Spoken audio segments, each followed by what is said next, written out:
Rajamouli comments వివాదం ముదురుతోంది. సరూర్ నగర్ పిఎస్లో రాజమౌళిపై ఫిర్యాదు నమోదైంది. ఇటీవల వారణాసి మూవీ ఈవెంట్లో హనుమంతుడిపై రాజమౌళి కామెంట్స్ చేశాడు. హిందువుల మనోభావాలు దెబ్బతీసేలా మాట్లాడారంటూ రాష్ట్రీయ వానరసేన ఫిర్యాదు చేసింది.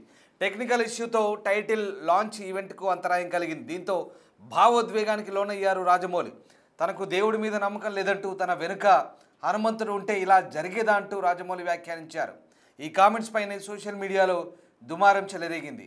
దీంతో పెద్ద ఎత్తున రాజమౌళి క్షమాపణ చెప్పాలంటూ అతనిపై దేశవ్యాప్తంగా కూడా నెటిజన్లు మండిపడ్డారు.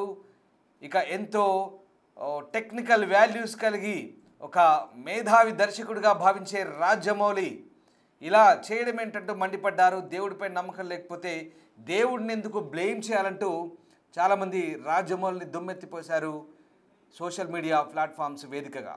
ఈ నేపథ్యంలో మరోవైపు శ్రీశైల శ్రీ రాజమౌళి అంటే ఎస్ఎస్ రాజమౌళిపై ఇప్పుడు కేసు నమోదైంది. సరూర్ నగర్ పిఎస్లో ఆయనపై కేసు పెట్టారు. హనుమంతుడిపై చేసిన కామెంట్స్ నేపథ్యంలో ఆ వివాదం ఇప్పట్లో సద్దుమణిగేలా కనిపించట్లేదు.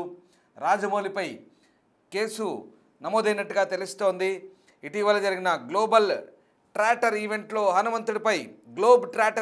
హనుమంతుడిపై ఆయన వ్యాఖ్యలు చేశారు. ఈ వ్యాఖ్యలు హిందువుల మనోభావాలు దెబ్బతీసేలా ఉన్నాయంటూ రాష్ట్రీయ వానరసేన సంఘం సభ్యులు ఫిర్యాదు చేశారు.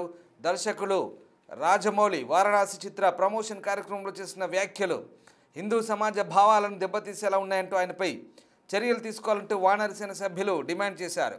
హనుమంతుడిపై ఆయన చేసిన వ్యాఖ్యలు హిందూ దేవులను అవమానించే విధంగా ఉన్నాయని, ఇలాంటి వ్యాఖ్యలపై కఠిన చర్యలు తీసుకోవాల్సిన అవసరం ఉందన్నారు. భవిష్యత్తులో ఎవరు హిందూ దేవతల గురించి అసంబద్ధంగా మాట్లాడకుండా ఉండేందుకు ఆయనపై వెంటనే కేసు నమోదు చేసి చట్టపరమైన చర్యలు తీసుకోవాలంటూ డిమాండ్ చేస్తున్నారు వానరసేన సభ్యులు. రాజమౌళి హిందూ సమాజానికి క్షమాపణ చెప్పాల్సిన అవసరం ఉందంటూ డిమాండ్ చేస్తున్నారు.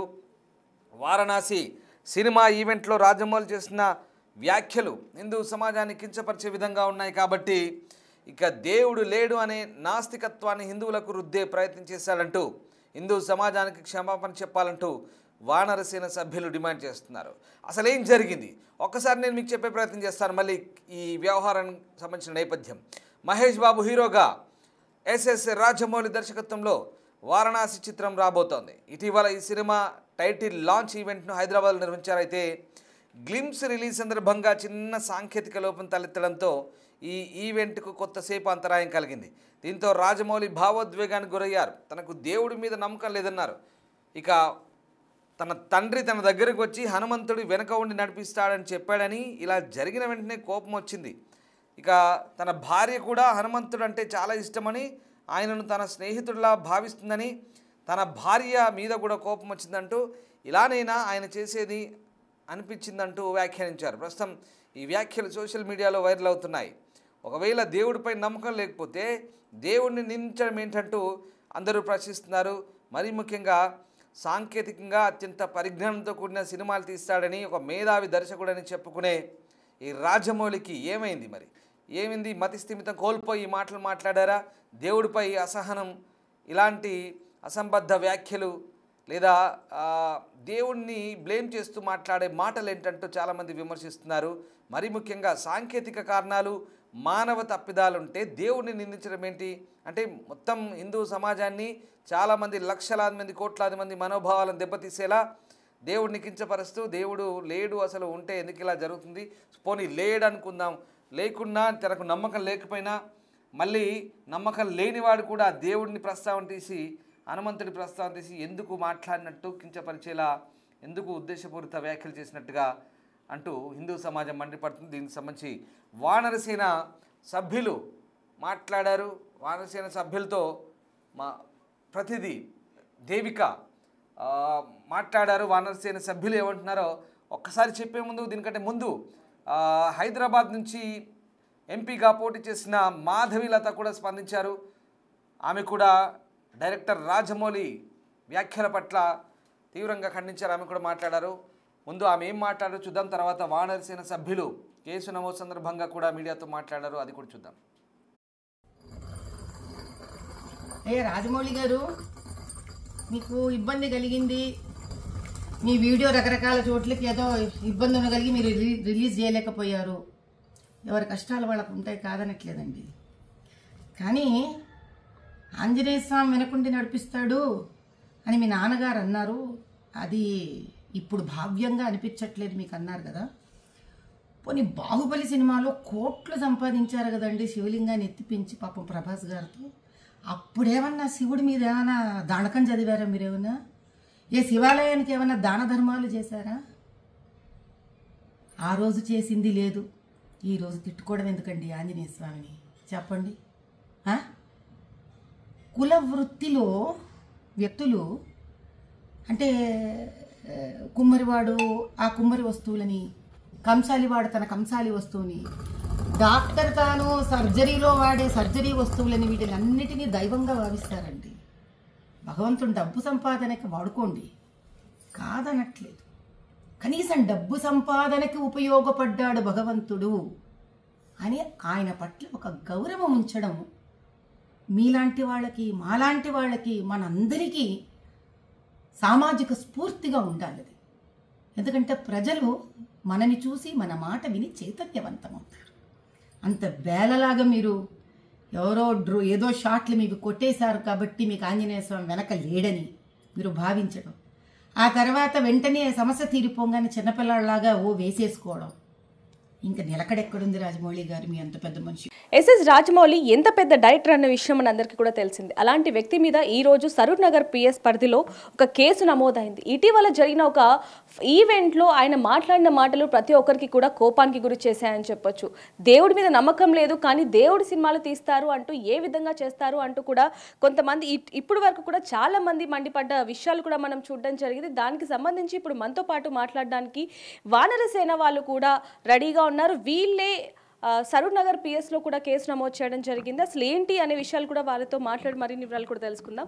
నమస్తే అండి. రాజమౌళి గారు ఎంత పెద్ద హిట్ డైరెక్టర్ అన్న విషయం మనందరికీ కూడా తెలిసిందే. ఆయన ఇప్పటి వరకు చాలా సినిమాలు తీశారు. అన్ని సినిమాల్లో కూడా మన దేవుడిని ఎంతో గొప్పగా చూపించారు. అలాంటిది ఇప్పుడు ఆయన మీద కేసు ఎందుకు పెట్టాల్సిన అవసరం వచ్చిందంటారు? ఇప్పుడు దేవుని మీద నమ్మకం లేకపోతే ఆయన కామ్గా ఉంటే అయిపోతుంది. పబ్లిక్లో అంత పెద్ద ఈవెంట్లో ఆయన నాకు నమ్మకం లేదని ఏ రకంగా చెప్తాడండి? ఇదే హిందూ సమాజాన్ని ఆయన అడ్డం పెట్టుకొని తీసిన సినిమాలే కదా. ఇదే హిందూ సమాజం ఆయనను ఈ స్థాయికి తీసుకొచ్చింది. ఇవాళ కొన్ని కోట్లాది రూపాయలు సంపాదించుకోండు. ఒక స్టేజ్ వచ్చిన తర్వాత ఇవి వెనక ఉండి ఎవరు మాట్లాడిపిస్తుర్రు? సో ఈ విషయాలు మా దృష్టికి రాగానే మేము వెంబడే సరూర్ పిఎస్లో మేము ఫిర్యాదు చేయడం జరిగింది. ఈయనకు చట్టబద్ధంగా ఏ రకంగా బుద్ధి చెప్పాలో తప్పకుండా బుద్ధి చెప్తాం. ఈయన హిందూ సమాజానికి క్షమాపణ చెప్పాల్సిందే. ఇది ఒక ప్యాషన్ అయిపోయిందండి. గతంలో బిత్తిరి సత్య అనే వ్యక్తి కూడా ఈ రకంగానే మాట్లాడింది. మీరు చూసి రాష్ట్రీయ వానరసేన ఎఫ్ఐఆర్ చెప్పించింది. మళ్ళీ యాంకర్ రవి కూడా శివుని నందీశ్వర్ లెక్కలు చూసే అదే అప్పుడు ఒక సినిమా యాక్టర్ కనిపిస్తుంది అన్నట్టుగా అది కామెంట్ చేసి దాని మీద కూడా రాష్ట్రీయ వానరసేన. ఇప్పుడు మూడో వ్యక్తి ఈయన రాజమౌళి. ఇట్లా ప్రతిసారి ఇది రిపీట్ అవుతుంది. హిందూ సమాజం మీద దాడులు అనేది కొనసాగుతుంది. సో ఇప్పటి నుంచి మాత్రం రాష్ట్రీయ వానరసేన సహించేది లేదు. అది ఎవరైనా సరే, ఎంత పెద్ద డైరెక్టర్ అయినా సరే ఉంటే ఆయన గొప్ప డైరెక్టర్ ఆయనకు ఉండొచ్చు అండి. మా హిందూ సమాజానికి కాదు కదా. ఆయన మాకు నేర్పాల్సిన అవసరం లేదు. సో మేము ఏమంటున్నామంటే క్షమాపణ చెప్తానేమో చెప్పని, లేదంటే చట్టబద్ధంగా ఏ రకంగా బుద్ధి చెప్పాలనో మేము తప్పకుండా బుద్ధి చెప్తాం. అంటే ఇప్పుడు వరకు కూడా ఈ విషయాలన్నీ ఆయన దాకా వెళ్తాయని అనుకుంటున్నారా మీరు? ముందుగా నమస్తే అండి. రాష్ట్రీయ వానరసేన తరఫున మీ టీవీ మాధ్యమం, ఈరోజు సినిమా మాధ్యమం అనేది అనేక మంది కోట్ల మంది ప్రజలకు చేరుతుందన్నమాట ప్రతి విషయం కూడా. సో మా మెయిన్ ప్రాబ్లం ఏంటంటే హనుమంతుడు అంటే ఒక క్యారెక్టర్, హనుమంతుడు అంటే ఒక గొప్ప వ్యక్తిత్వాన్ని ఇచ్చేటువంటి క్యారెక్టర్. ఆయన ఒక గొప్ప వ్యక్తి. సో అలాంటి ఆరాధ్య దైవమైనటువంటి హనుమంతుడిపై కోట్ల మంది మనోభావాలు దెబ్బతీసే విధంగా ఆయన వ్యక్తిగతం అవ్వచ్చుగాక, మాకు అభ్యంతరం లేదు, ఇంట్లో పెట్టుకోమనండి, నాలుగు గోడల మొదలు మాట్లాడుకోమనండి. నువ్వు పబ్లిక్ స్టేజ్ మీద టెక్నికల్ ఇష్యూ ఏదో వస్తే దాన్ని ఉటంకిస్తూ చెప్పాల్సిన అవసరం నీకేముంది? నువ్వు టేకేదారు తీసుకున్నావా? సనాతన దారం ఉద్ధరించడానికి సినిమాలు తీసి, లేదంటే చెడగొట్టడానికి? అది తప్పుడు సంకేతం, ప్రజల్లోకి వెళ్ళొద్దు అనే కదా. నీ నమ్మకం నీ దగ్గర పెట్టుకో. నువ్వు స్టేజ్ పైకి వచ్చి కొన్ని కోట్ల మంది ఆరాధించే హిందువుల మనోభావాలను దెబ్బతీయటమే అవుతుంది. కాబట్టి వారిపై రాష్ట్రీయ వానరసేన ఈరోజు కేసు ఫైల్ చేయడం జరిగింది. ఖచ్చితంగా న్యాయపరమైనటువంటి వాళ్ళు ఎదుర్కోవాల్సి వస్తుంది. బేషరతుగా అదే స్టేజ్ మీద యావత్ హిందూ సమాజానికి, కోట్ల మంది హిందూ సమాజానికి బేషరతుగా అతను క్షమాపణ చెప్పాలి. లేని పక్షంలో మాకు చట్టాలపై, న్యాయస్థానాలపై నమ్మకం ఉంది. ఖచ్చితంగా మేము న్యాయం జరిగే వరకు కూడా, అతనికి బుద్ధి చెప్పే వరకు కూడా మేము ఖచ్చితంగా పోరాటం చేస్తాం. ఓకే, అంటే మీరేం చెప్తారండి? ఇప్పుడు వరకు తీసిన అన్ని మూవీస్లో కూడా స్టార్టింగ్లోనే హిందుత్వాన్ని చూపించేలాగా దేవుళ్ళని ఇంకా ఎక్కువ గౌరవపరిచేలాగా మాట్లాడుతూ ఉంటారు. వీడియోస్లో సినిమాలో కూడా అవే చూపిస్తూ ఉంటారు. ఇలాంటిది స్టేజ్ మీద ఆ విధంగా ఎందుకు మాట్లాడారు అనుకుంటున్నారు? ఏంటి అసలు? అయితే యాక్చువల్గా ఏంటి అంటే హిందూస్ అనేది పండుకొని ఉంటారండి. వేరే కమ్యూనిటీ మీద కమెంట్ చేసి ఇమీడియట్లీ రియాక్షన్స్ ఉంటుంది. ఇప్పుడు ముస్లిమ్స్ కానీ క్రిస్టియన్స్ కానీ ఇలా దమ్ శక్తి ధైర్యం లేదు. హిందువుల మీద కటాక్ష చేసిన ఆంజనేయ స్వామి మీద అట్లాంటి వాళ్ళకి లేదు. కాబట్టి హిందూ పండుకొని ఉన్నారు కాబట్టి అదే మోకా చూసుకొని ఆయన స్టేట్మెంట్ ఇవ్వడం జరిగింది. మీరేమనుకుంటున్నారు? ఎందుకు అంత గొప్ప వ్యక్తి సినిమాల్లో కూడా బాగా చూపిస్తారు, అలాంటిది ఆ రోజు ఎందుకు మాట్లాడారు? మీరు అనుకుంటున్నారండి రాజమౌళి గొప్ప అని. పెద్ద డైరెక్టర్ ఉండొచ్చు, హై బడ్జెట్ సినిమాలు తీస్తుండొచ్చు, అంతేగాని మీరు బాగా గమనించుకోండి, హిందుత్వంలో హిందుత్వవాదం అనేది బలపడిన తర్వాతనే దాన్ని ఎన్కాష్ చేసుకోవడానికి ఈ రాజమౌళి అనే వ్యక్తి ముందర పక్క మీరు చెప్పినారు కదా సినిమా స్టార్టింగ్లో హిందుత్వం గురించి ఈ విధంగా చెప్తున్నారు, లేకపోతే దేవుళ్ళ గురించి ఈ విధంగా చెప్తున్నారు అన్నట్టు అలా పెట్టిండు తప్ప. సరే సినిమా స్టార్టింగ్లో అది పెట్టిండు కరెక్టే. అదే బాహుబలి 1 అనే సినిమాలో మధ్యలో ఇరుక్కుపో వీర వీర సాంగ్ మీరు చూసే ఉంటారు. ముస్లిమ్స్ టైం పీరియడ్లో బాహుబలి తర్వాత ఎవరు రాణా క్యారెక్టర్ ఎవరితో ఉన్నదో వాళ్ళందరూ వచ్చి ముస్లిం వేషధారణలో సాంగ్ డ్యూయట్ సాంగ్ వేసుకున్నట్టు లేకపోతే అదే ఐటమ్ సాంగ్ వేసుకున్నట్టు ఉంటుంది.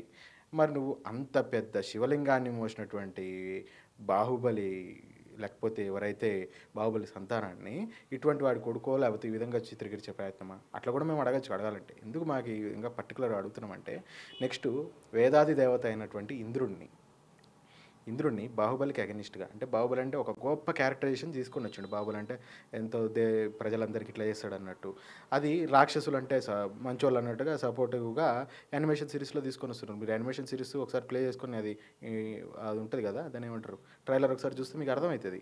సో నువ్వు అట్లాంటి పంచాయతీలు చేయకు రాజమౌళి. ఎందుకంటే నీ మీద కొంచెం అంతో ఇంతో సరే తీస్తున్నాడు, మంచిగానే తీస్తున్నాడు, మన దేశం యొక్క స్థాయిని హై బడ్జెట్ సినిమాను అంటే తెలుగు సినిమా ఇండస్ట్రీ స్థాయిని ఒక హై బడ్జెట్ స్థాయికి తీసుకుపోయిండు. అంతేగాని ఆయన ఏం దేశ సేవ చేయట్లేదు, ఆయన ఏం ధర్మ సేవ చేయట్లేదు.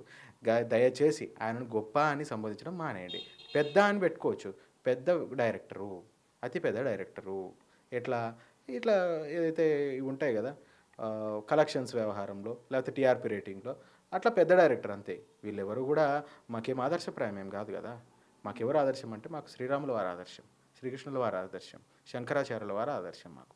అంతేగాని వీళ్ళు చూపించే సినిమాలు చూసి మేమే హిందుత్వం నేర్చుకోవాల్సిన అవసరం మాకు అవసరం లేదు.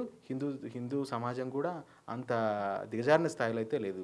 సినిమాలు చూసే హిందుత్వం నేర్చుకోవాల్సినంత స్థాయిలో ఏం లేదు. మాకంటూ కొన్ని రిచువల్స్ ఉన్నాయి, రిచువల్స్ ఆధారంగా మేము నడుస్తుంటాము. అదేవిధంగా మాకంటూ దైవాలు ఉన్నాయి, వాటిని మేము పూజించుకుంటుంటాము.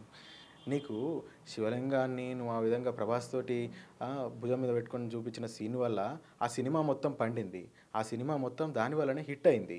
నువ్వు అవునన్నా కాదన్నా మళ్ళీ దేవుని మీద నమ్మకం లేదు అని ఎట్లా అంటావు రాజమౌళి? ఒకసారి ఇంట్రాస్పెక్షన్ చేసుకో. నువ్వు హిపోక్రటిక్ మాటలు మాట్లాడద్దు రాజమౌళి. నిన్ను ఇంకా గౌరవిస్తున్నావు అంటే నువ్వు ఇంకా దాన్ని ఏమంటారు రామ్ గోపాల్ వర్మ స్థాయికి ఇంకా దిగజారలేదు. సో దీనికి సంబంధించి మీరేం చెప్తారు? దీనికి సంబంధించి ఏం లేదండి, ఇప్పుడు సినిమాలు తీస్తున్నారు, ప్రతి ఒక్కరు సినిమాలు తీస్తున్నారు, దేవుడి గురించి చెప్తున్నారు. కానీ ఇప్పుడు ఈ సినిమాల వల్లనే కదండి యువతలో మార్పులు రావడం, యువత పాడు కావడానికి కారణాలు. ఇప్పుడు రాజమౌళి గారు సినిమాలు తీస్తున్నారు, కొంచెం దేవుళ్ళకు సంబంధించి పెట్టి స్టోరీలు చేస్తున్నారు కదా, సరే ఒప్పుకుంటాం ఆ విషయంలో మేము. కానీ స్టేజ్ల మీద ప్రీ రిలీజ్ అప్పుడు ఇట్లాంటి ఈవెంట్స్లో మాకు ఆయనకేదో అక్కడ మెయిన్గా ఆయనకు అక్కడ ఏదో టెక్నికల్ ప్రాబ్లం ఉండి ఆ ట్రైలర్ ఏదో ప్లే కాకపోతే దేవుణ్ణి అట్లా నిందించడం, దేవునిపైన నమ్మకం లేదనడం తప్పు. అంతమంది ముందలో ఆ విధంగా ఎంతోమంది కోట్ల మంది ఆ మీడియా ద్వారా చూస్తూ ఉంటారు ఆ ప్రోగ్రామ్ని. వాళ్ళందరికీ మీరు ఏం మెసేజ్ ఇస్తున్నట్టు? ఆ మాటలు వింటే హిందువులలో ఏమనిపిస్తుంటుంది?